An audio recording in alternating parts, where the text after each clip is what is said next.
S'il est réputé pour ses réceptions de mariage, le château de Montgeroux est avant tout une demeure privée, occupée par la même famille depuis 1831. Classé au titre des monuments historiques depuis 1996, le château et son parc dominent la petite et pittoresque vallée de la Vionne. Le château de Montgeroux est situé à Montgeroux, donc un petit village situé dans le parc régional du Vexin français. Il est dans le Val d'Oise et nous sommes à 6 km, 7 km de Pontoise et à peu près à égale distance aussi de Cergy-Pontoise, donc 6-7 km, et à une quarantaine de kilomètres de Paris. Profiter d'un grand jardin et de nombreuses pièces de vie. Accueillir ses amis et sa famille en organisant de grandes et somptueuses réceptions. De l'extérieur, la vie de château fait rêver. Pourtant, disposer d'une demeure si grande nécessite de nombreux travaux et beaucoup d'entretien. C'est un investissement de tous les instants, énergivore et onéreux. Vivre dans un château, ce n'est pas une lubie, c'est une véritable quête de passionné. Et le château de Montgeroux ne déroge pas à la règle. Alors installez-vous confortablement pour vivre la vie de château.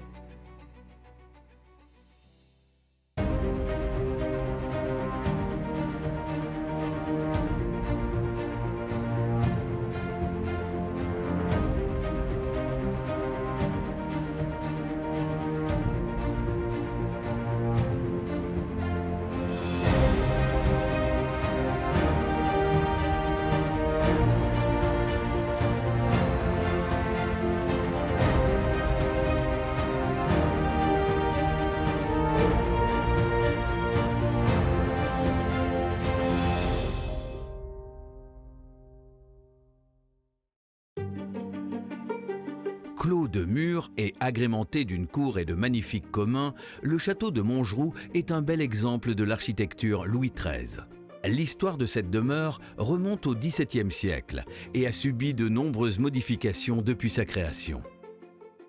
Alors le château est très ancien puisqu'il a été construit sous Louis XIII. Les terres à l'origine appartenaient à l'abbaye de Saint-Denis. Cette abbaye de Saint-Denis, au moment des guerres de religion, a eu des problèmes évidemment financiers et a vendu donc les terres au seigneur Jean de Donnon en 1599. Et la mise à prix était de 600 écus d'or de l'époque.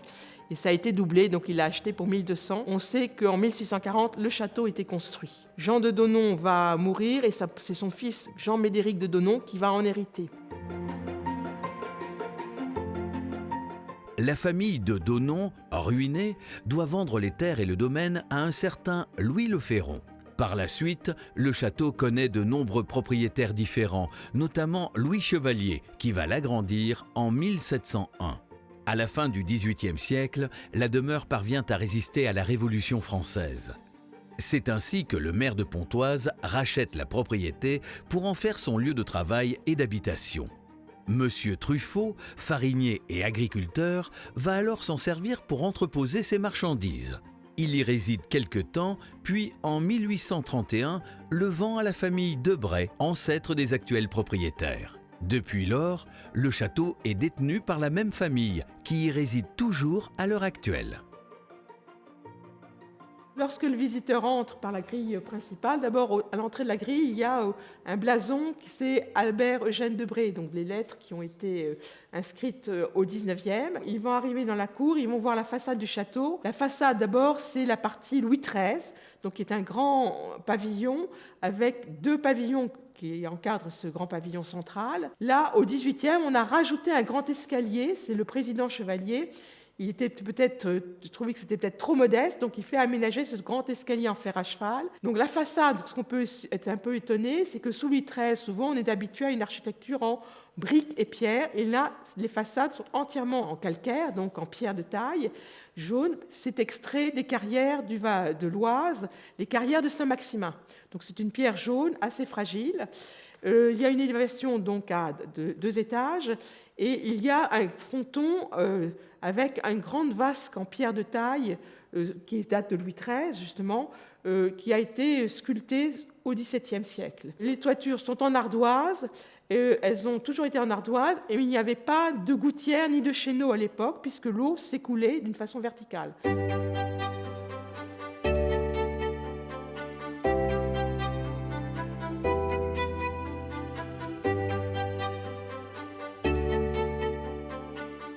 La cour pavée aussi donne sur le pavillon Chevalier, qui est un pavillon 18e, et il n'y a pas de symétrie. Donc quand on entre, on a sur la droite le pavillon Chevalier, parce que M.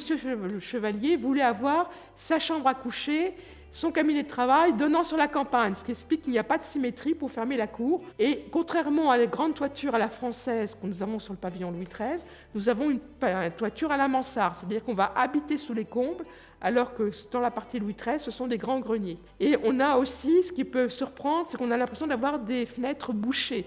On a des fenêtres au premier et au deuxième étage. Alors au premier étage, la première fenêtre bouchée, c'est pas du tout bouché, c'est qu'il y a un mur de refend derrière, et c'est un cadran solaire qui a malheureusement été effacé avec le temps, on voit quelques traces. Et au deuxième étage, il y avait carrément une fenêtre peinte en trompe-l'œil. Donc pareil, un mur de refend derrière. Donc par souci de symétrie, on était très carré au XVIIe, au XVIIIe, on va aménager des fausses fenêtres. Donc là, toujours pareil, c'est la pierre de taille qui domine.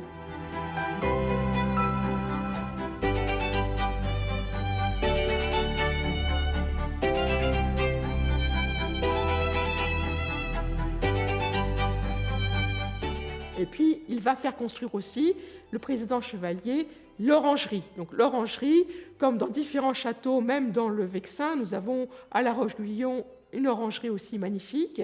Donc c'est un peu comme un second petit château.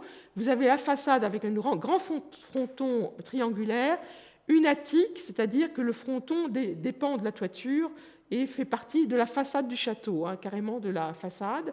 Et il y a alternance aussi de frontons courbes et triangulaires pour les lucarnes. Et puis de chaque côté de la minaire, vous avez aussi des volutes, c'est très joli, en forme d'écailles de serpent pour décorer. Donc il y a quand même une grande, élégance dans ce bâtiment. On a parlé même d'un second petit château par certains historiens, vu l'élégance de l'architecture. L'orangerie, après ça, a été un peu modifiée au XIXe, puisqu'on va aménager des stalles de chevaux à l'intérieur, qu'on peut voir, qui sont décorés aux couleurs du haras de Montgeroux, qui sont couleurs verte et rouge. Et puis un blason placé sur le sol avec la couronne de baron. Alors les chevaux marchaient directement dessus. Nous avons fait mettre un verre blindé de façon à protéger cette couronne.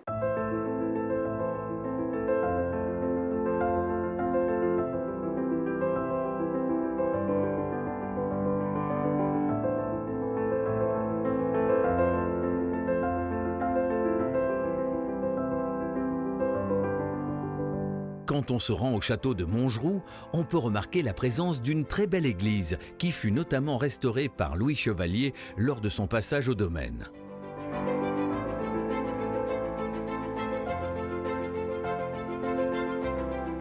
Et l'église donne sur le château aussi, donc on a une façade de l'église qui donne sur le château, qui est la partie renaissance de l'église, puisque l'église date du XIIe siècle. Elle va être agrandie au XIIIe et au XVIe siècle, et la façade côté parc date de la Renaissance.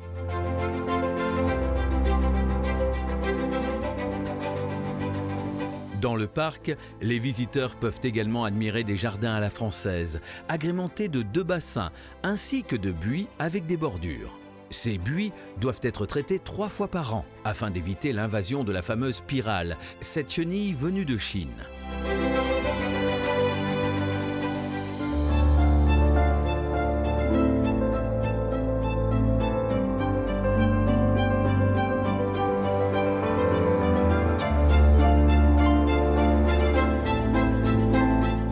Nous avons aussi, côté parc sur la gauche, une grande allée qui fait 300 mètres de long, en terrasse, qui date de la construction du château et qu'on peut voir aussi sur le plan terrier qui figure à l'intérieur.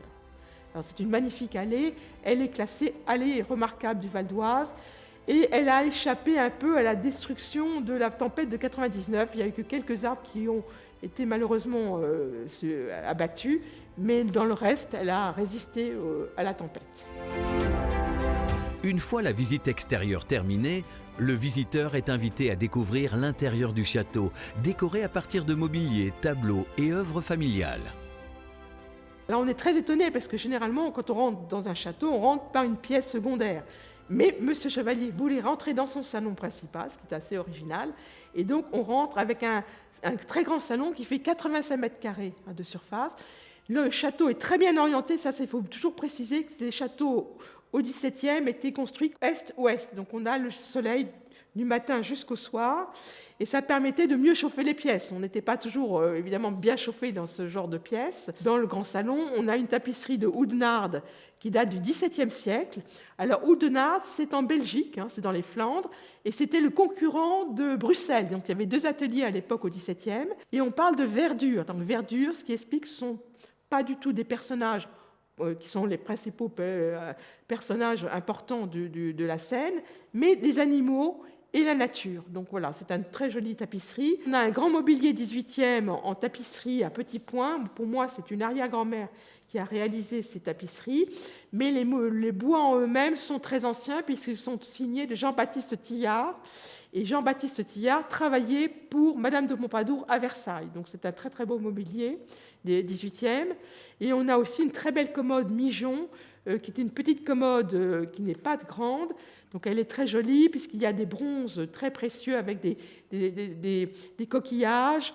Le profil est en arbalète et le bois est en bois de violet aussi, et brèche des Pyrénées. On a aussi une très jolie encoignure dans cette pièce qui est une estampillée de Delorme et avec une marqueterie aussi qui est à la fois en opposition avec la marqueterie Louis XV, parce que c'est du mobilier Louis XV, donc de forme très courbe, mais une marqueterie de losange assez droite, pour essayer de faire un peu une opposition entre le côté un peu rigide et puis le côté très courbe du mobilier 18e sous Louis XV. Puis dans le grand salon, on a aussi des tableaux de famille, ce qui est assez intéressant pour les visiteurs, puisqu'on a des tableaux à la fois d'un des propriétaires du château, qui est Albert Eugène de Bray, qui est mort en 1876. La grand-mère de mon mari est représentée aussi en pastel, puisque c'est une mademoiselle de Plainval qui va épouser un baron de Bray.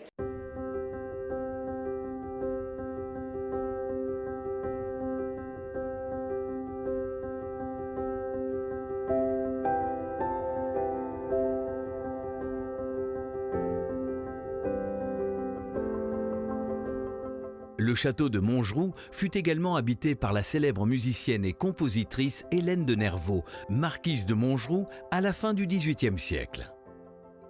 En premier lieu, Hélène de Montgeroux apprend le clavecin, puis devient l'une des premières musiciennes à jouer du pianoforte. Son talent de musicienne lui permet de sauver sa tête lors de la Révolution française. Elle compose ainsi de nombreuses sonates et son œuvre est actuellement mise en valeur grâce à de grands musiciens. Sous l'impulsion de Jérôme Dorival, qui a redécouvert l'œuvre de la pianiste, des concerts sont organisés tous les ans au château par l'association Les Amis d'Hélène de Montgeroux. Ces représentations attirent plusieurs dizaines de personnes au sein du grand salon, ravis de découvrir les compositions de la Lyonnaise.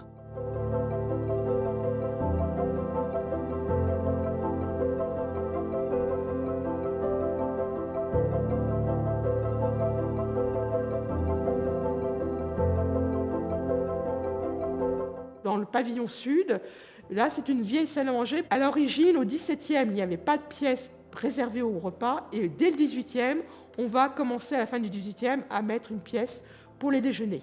On a mis des vitrines aussi avec des céramiques. Là, ce ne sont pas des céramiques qui datent du XVIIe ou XVIIIe siècle. Ce sont des céramiques de quelqu'un de ma famille, puisque la sœur de ma mère était céramiste. Donc on a une collection très importante d'oiseaux et de tout son travail de céramiste. Elle était autodidacte. Elle n'a jamais pris de cours de sculpture ni de dessin. Par contre, elle a pris des cours pour apprendre la céramique et apprendre à cuire. Voilà. Donc ça, elle m'a donné toute sa collection que je présente du coup au public. Après, on va de nouveau aller dans un autre salon qu'on appelle le salon rouge, alors qu'il y a évidemment des fauteuils plus ou moins rouges, mais pas vraiment. Il y a une grande bergère rouge. C'est un salon Louis XVI. Donc là, les boiseries sont d'époque Louis XVI, avec une très belle cheminée Louis XVI et une pendule sur la cheminée qui est de Dutertre à Paris, dite pendule aux musiciens. Dans la pièce, on a aussi un très grand tableau monumental qu'on a fait restaurer en 2020 au moment du confinement. On a essayé de faire travailler un peu les restaurateurs. Ce tableau est de Dubuff et il représente Mademoiselle de Neuchèze qui a épousé un certain monsieur Pierre de Lambel.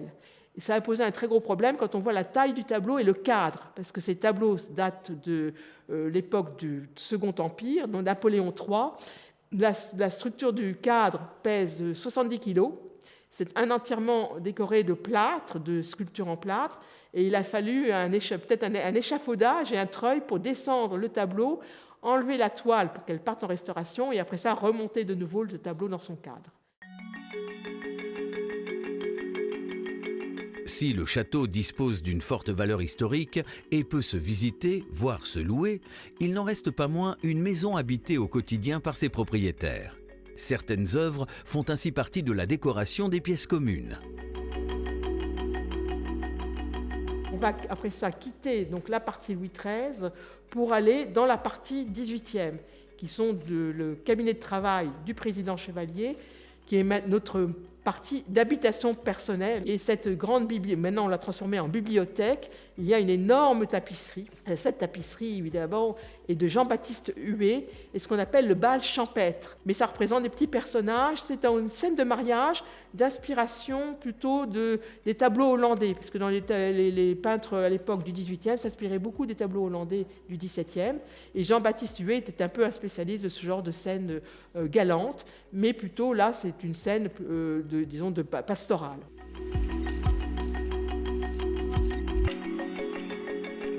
Être propriétaire d'un château, c'est s'occuper au quotidien de sa demeure. D'autant plus quand le domaine est issu d'un héritage familial au fort potentiel sentimental et nostalgique. Monsieur de Courty habite cette maison depuis sa plus tendre enfance.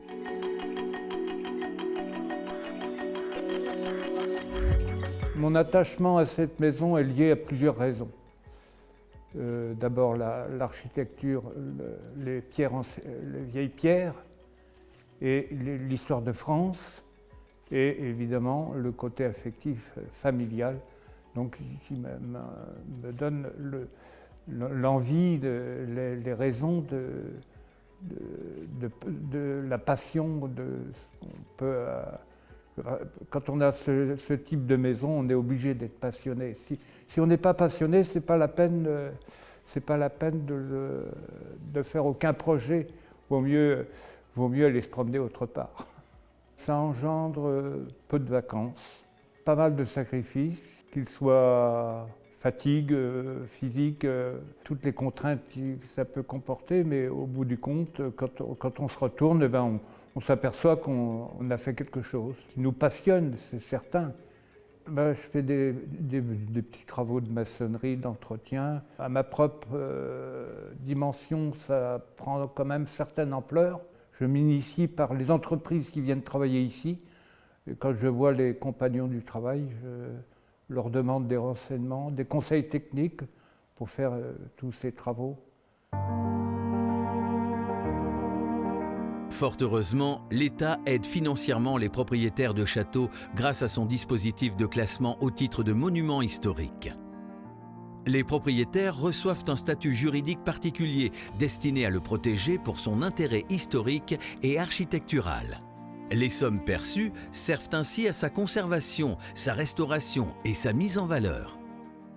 Alors le château a été classé en 2 temps, en 1977 pour les façades et les cours, et le parc classé à l'inventaire. Et nous, quand on a repris le château, au moment de notre mariage, ma belle-mère était décédée en 1986, on a décidé, pour faire des gros travaux, de classer intégralement le château. Donc ça a été classé en 1996, en décembre 1996. Il y a eu évidemment toute une inspection pour faire classer le château et adopter le classement. Ça ne se fait pas comme ça, évidemment. Donc ça a été adopté à l'unanimité. Donc le parc a été classé, l'intérieur du château a été classé, les extérieurs aussi. Et pour nous, c'était plus simple, et pour les architectes aussi, plus simple pour faire toute la campagne de travaux. Alors, avec ce classement, on obtient évidemment des subventions. Il y a d'abord une étude préliminaire pour restaurer le château. Ça a été surtout pour se porter sur les toitures, parce que les toitures étaient en très très très mauvais état. Et pour la région Île-de-France, il a fallu que je me déplace à Paris pour défendre le dossier. Et on a été quand même admis, ça a été voté à l'unanimité. C'est-à-dire qu'on a eu tout le monde pour nous, pour aider la restauration du château. Je pense qu'ils ont été sensibles au domaine familial. C'est vrai que le fait que ça soit entretenu par la même famille et qu'on essaye quand même de se débattre pour arriver à restaurer ce patrimoine historique, ça a été très sensible.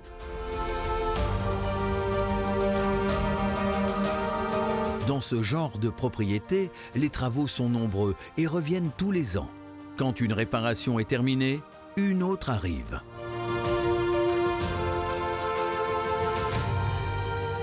Les châteaux, c'est beaucoup de travaux. En fait, tous les ans, on essaye d'en faire. Bon, plutôt les travaux extérieurs. Maintenant, en intérieur, on est en travaux depuis quelque temps dans le grand couloir au 2e étage. C'est un chantier très lourd car on a été obligé de remettre une poutre très importante dans le grenier. Et tout le couloir était plus ou moins étayé pendant des années puisque les plates bougeaient et la structure bougeait aussi. Donc on a refait en 2018, 2019 et puis après ça en 2021 et 2022 quelques travaux. D'abord changement de fenêtre avec les monuments historiques et puis surtout on a fait l'année dernière en 2022 tout le grand couloir en plâtre. Donc tout le revêtement a été refait en plâtre. On a réhabillé la poutre apparente du pavillon nord ici dans le grenier qui dépassait dans une chambre. Et pour ça, on a été obligé aussi, avec ces gros travaux, de casser des murs. C'est-à-dire que les murs entre les chambres étaient complètement à jour. Et il a fallu refaire tous les plâtres des murs des chambres, de chaque chambre. Ça a été vraiment, pendant tout l'été, les plâtriers ont beaucoup travaillé. Et il a fallu trouver, surtout au départ aussi, il y a des plâtriers capables de faire du travail avec des moulages sur place et pas des staffeurs, justement. Ça, c'est le plus difficile. Et donc maintenant, il faut réhabiller les chambres, refaire les peintures ou remettre aussi des papiers anciens. Donc on peut retrouver à Paris, en fait, chez certaines grandes maisons parisiennes où on fait des copies de papier de style toile de Jouy, qui sont souvent dans les chambres des châteaux 17e et 18e.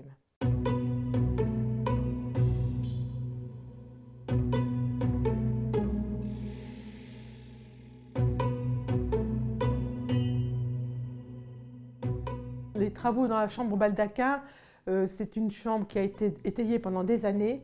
La poutre a été abîmée et pourrie même aux extrémités par des champignons à cause des chéneaux, les fuites de chéneaux, des toitures qu'on n'arrivait même pas à trouver à ce moment-là. Donc les boiseries ont été aussi refaites, la poutre a été réparée aux 2 extrémités par des greffes de Jupiter par le charpentier.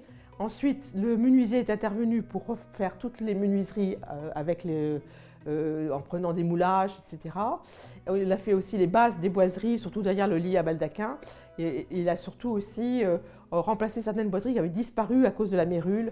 Et ensuite, le charpentier a aussi fait les peintures pour essayer de remettre un peu dans le style de la pièce. Mais tout n'est pas terminé puisqu'il y a des boiseries anciennes qui vont être aussi restaurées sur la droite de la cheminée.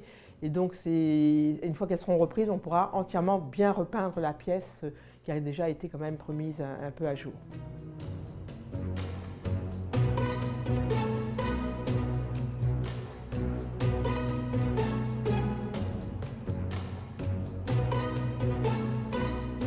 Le lit à baldaquin fait partie donc du château. Il date du XVIIIe siècle, donc c'est un lit Louis XV. Et il y a un couronnement, on dit lit à la polonaise, avec ces grands rideaux qui tombent. Je pense que les tissus n'ont pas été changés, donc ils sont très anciens. C'est un lit qui n'est pas très grand non plus. On disait qu'on dormait plus ou moins assis à l'époque. Il y avait un ciel de lit, une peinture, et quand on était couché, on voyait le plafond avec souvent des petits personnages ou des nuages ou une peinture comme ça. Voilà.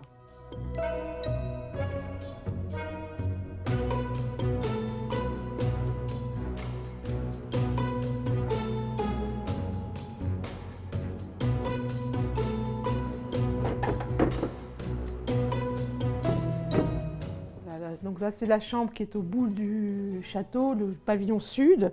Donc toutes les fenêtres étaient pourries. Ça a été pendant des années fermé. Enfin, les bas de fenêtres aussi étaient entièrement pourris parce que comme les fenêtres étaient il y avait de l'eau qui rentrait, l'humidité. Donc là, on a fait des travaux, c'est l'année dernière. On a changé les 4 fenêtres et ils ont retravaillé, le menuisier a retravaillé aussi les volets. C'est du chêne, donc ça, les volets n'ont pas été changés, bien entendu, mais les fenêtres ont été remises à petits carreaux, parce qu'elles étaient à grands carreaux, et à petits carreaux, avec un verre assez épais, et les bas de boiserie ont été entièrement refaits par le menuisier. Après, il y a tout un travail maintenant de peinture, de rénovation aussi du parquet qui est à reponcer aussi, et à retravailler aussi les peintures des volets, bien entendu. Pour tous les travaux, on devrait notifier, mais alors, on passerait son temps à faire des écrits Pour remonter un mur, il faut notifier. Pour changer une fenêtre, il faut notifier. Voilà. Mais après, on passe, ça traînerait trop. Donc, quelquefois, on ne notifie pas, mais on fait les travaux, on les montre à l'architecte qui, après ça, nous valide les travaux. Mais on notifie surtout quand il y a une autorisation de travaux préalable. C'est vraiment pour les travaux où il y a une subvention qui est demandée. Là, c'est obligatoire. On peut pas, il y a toute une procédure administrative à faire auprès de la DRAC, auprès des Bâtiments de France, à la fois sur le Val d'Oise et après sur Paris. Ça remonte à Paris directement pour les études de dossier.